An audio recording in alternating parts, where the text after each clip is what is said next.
there.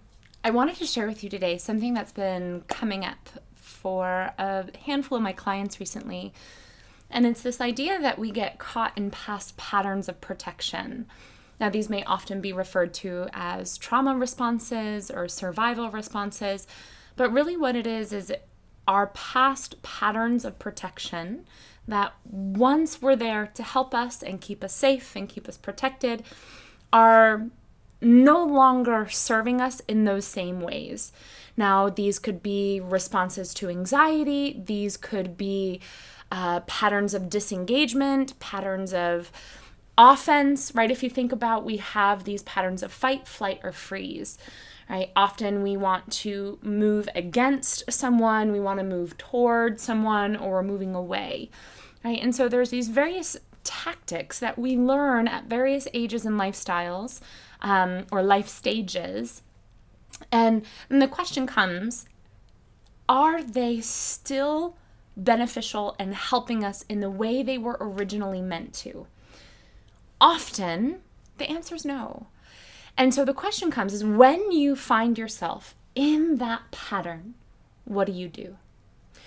So I have a 4-step invitation process for you. When you notice that you are in those past patterns of, let's say,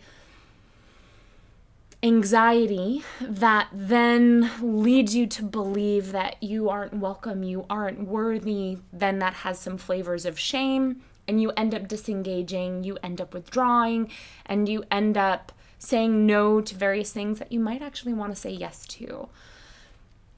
This is very prevalent right now in our current situation with kind of the reopening of the world, right? And re-engaging in social activities, right? For the past 14, 18, 20 months, we've been navigating a pandemic in this world.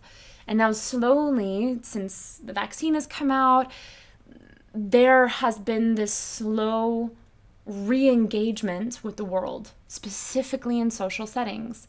Now, this may be very anxiety provoking, right? We have been isolating in order to stay safe, but now the question comes, is that still serving? So when you notice that you are in a particular pattern of the past, but you might be noticing that it's no longer serving you, it's no longer in alignment, it's no longer keeping you safe, it's kind of outlived its expiration date, if you will. The first step is acknowledge it. Like, hey, I'm doing that past pattern. I'm doing that thing that has kept me safe in the past. I remember where this came from. Or maybe we don't remember where it came from. We just all of a sudden found ourselves doing it. The second step is validate it. It's like, I see you. I know what you're trying to do. I know what you've done in the past. You're trying to keep me safe. Third step, thank it, appreciate it. It's like, thanks for trying to keep me safe. Right? Thanks for everything that you've done in the past that has kept me safe. And then the last part is reassure it that you have different tools or that you're able to explore alternative options. Right? So that pattern, that survival response, that trauma pattern is no longer needed, right? That you have the ability to assess, does this feel comfortable to lean into or does it not? Right? Trusting your own intuition, trusting your ability to witness your nervous system, your thoughts, your minds, your heart. Right? So that you will be able to truly assess whether or not that pattern is still needed in that particular situation. So again, the steps are 1, acknowledge it. 2, validate it. 3, thank it for all of its effort, for all that it has done trying to keep you safe.